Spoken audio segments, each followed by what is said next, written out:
A Guarda Revolucionária do Irão diz ter destruído o principal centro de dados da Amazon no Bahrein. O braço armado do regime dos Ayatollahs anunciou que foram usados vários mísseis de cruzeiro neste ataque. Acrescentou que visou sistemas de defesa aérea e instalações de radar dos Estados Unidos naquele país árabe do Golfo Pérsico. As autoridades do Bahrein e dos Estados Unidos, bem como a Amazon, ainda não responderam a estas alegações. Os confrontos militares diretos entre iranianos e norte-americanos prolongaram-se pelo 10º dia consecutivo.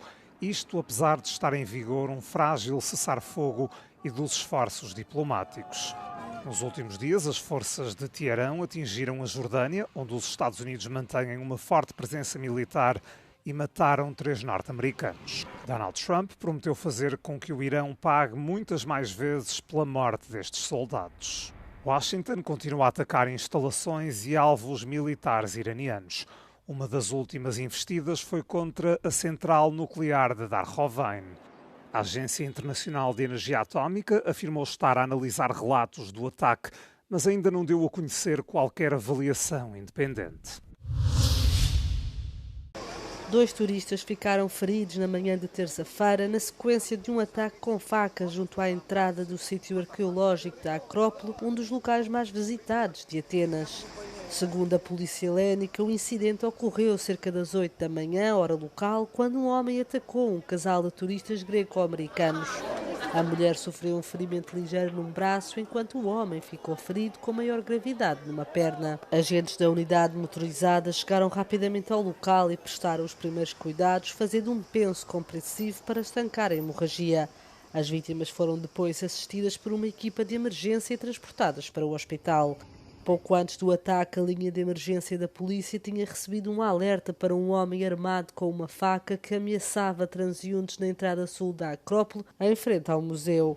O suspeito foi, entretanto, detido por agentes da direção da polícia de Atenas. As autoridades estão agora a investigar as circunstâncias do ataque e apurar a motivação do agressor. Um juiz federal dos Estados Unidos aprovou um acordo no valor de 1,3 mil milhões de euros entre a Anthropic e um grupo de autores, pondo fim à maior ação coletiva por violação de direitos de autor da história do país. A decisão foi conhecida a 20 de julho em São Francisco, depois de o tribunal rejeitar as objeções de alguns autores que consideravam insuficiente o montante da indenização.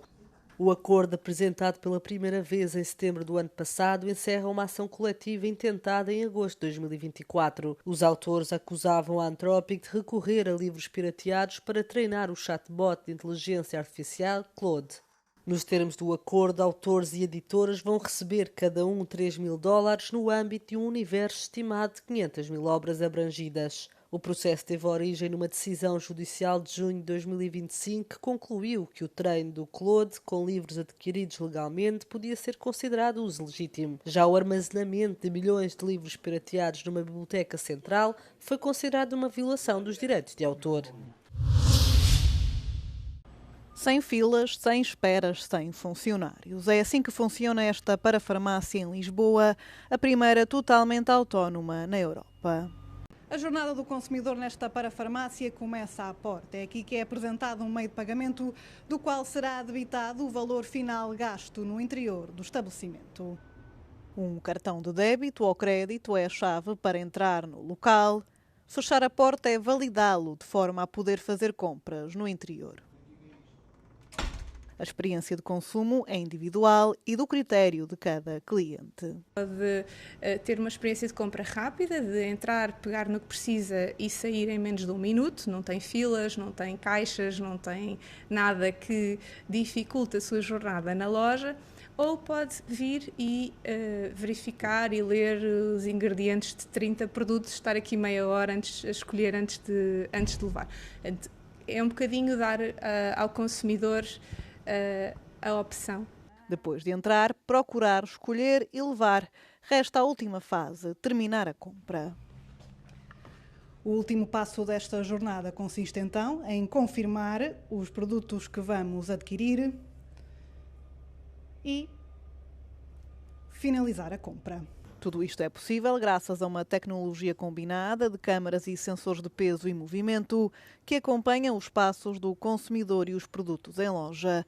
tudo operado com recurso à inteligência artificial. O estabelecimento, que funciona 24 horas por dia, abriu em novembro, representando uma espécie de tubo de ensaio para o futuro do setor, que aqui pretende desvincular os farmacêuticos de funções puramente comerciais. Nesta loja, os funcionários entram apenas para repor estoque e o apoio ao cliente é feito à distância de um clique. O número de clientes aumenta de mês para mês. Ao início as pessoas tinham muito receio de entrar, tinham muito receio até de sair depois de estarem cá dentro, porque como não tem caixas, as pessoas tinham a sensação de que podiam ser acusadas de roubo ou alguma coisa, e agora estão cada vez mais confiantes de que a tecnologia funciona, que as acompanha. Com 85 metros quadrados, o espaço oferece praticamente tudo o que se pode encontrar numa farmácia, entre dermocosmética, produtos de bebê, suplementação e produtos de higiene oral. De fora estão, por enquanto, medicamentos de venda livre e, claro, os fármacos sujeitos à receita médica.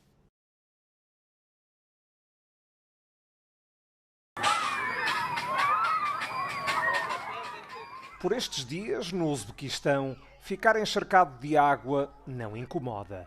É até um refresco bem-vindo, com as temperaturas entre os 42 e os 45 graus Celsius em grande parte do país. Nas regiões do sul e desérticas, chegam mesmo a variar entre os 46 и os 48. На протяжении нескольких дней со стороны МЧС проводятся такие водные процедуры для детей, то есть в жилых массивах, там, где есть дети, приезжает пожарно-спасательная машина и поливает их водой. То есть это самый такой пик летнего зноя, то есть это так охлаждает, поднимает настроение детям и то есть охлаждает детей, то есть помогает охладиться. Os jardins de infância foram temporariamente encerrados em várias das zonas mais afetadas. Em Tashkent, a velocidade das carruagens do metro de superfície foi reduzida de 60 para 40 km por hora. Isto depois de a temperatura dos carris ter ultrapassado o limite de segurança. Atingiu 55 graus Celsius. O tráfego de veículos pesados foi condicionado durante as horas mais quentes para proteger o pavimento das estradas dos danos causados pelo calor. Nas principais áreas da capital, a rega de árvores e relevados foi intensificada e as fontes passaram a funcionar de forma contínua.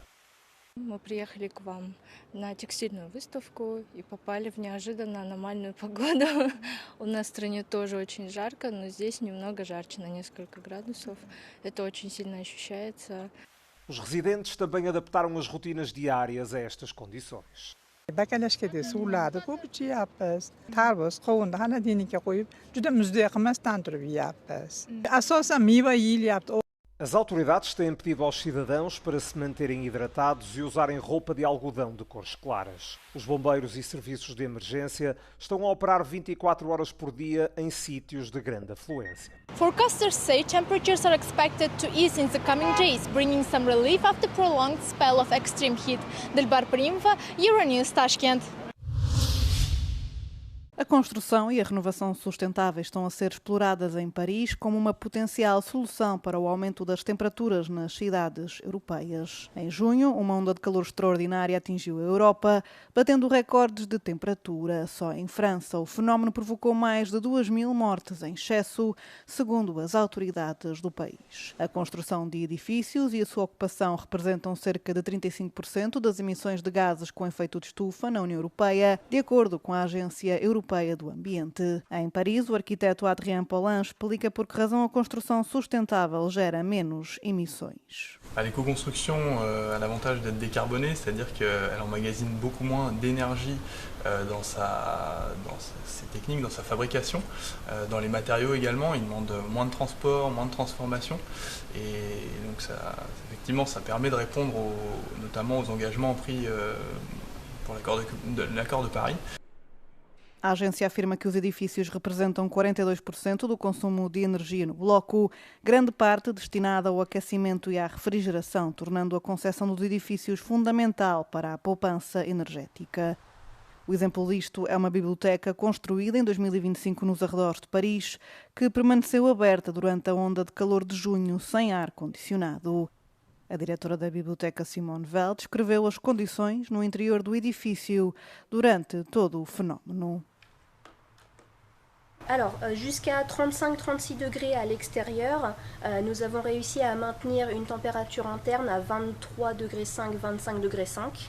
Par contre, avec la vague de chaleur inédite qui s'est produite la semaine dernière, donc quand les températures étaient à 41-42 degrés, au maximum, vraiment le samedi soir, on avait atteint les 32. C'est beaucoup, mais on reste dans les 10 degrés de moins que l'extérieur. Dos maiores obstáculos à construção ecológica passa pelo custo, com os projetos a serem frequentemente 15 a 20% mais caros do que a construção convencional. Há ainda a falta de conhecimento do setor. C'est aussi la méconnaissance, parce que ça demande d'adapter tous les process pour les entreprises. C'est plus du ciment qui sèche très très vite, c'est plus des boulons qu'on vient enfoncer comme ça avec une visseuse qui est déjà très industrialisée, etc. C'est tout un apprentissage, c'est un vrai savoir-faire.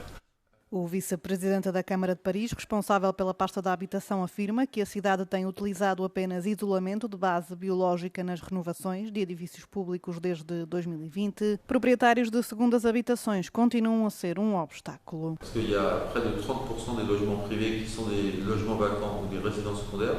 Donc les propriétaires de résidences secondaires qui sont nombreux dans les bouilloires, dans les quartiers anciens du centre de Paris où il y a beaucoup de bouilloires thermiques.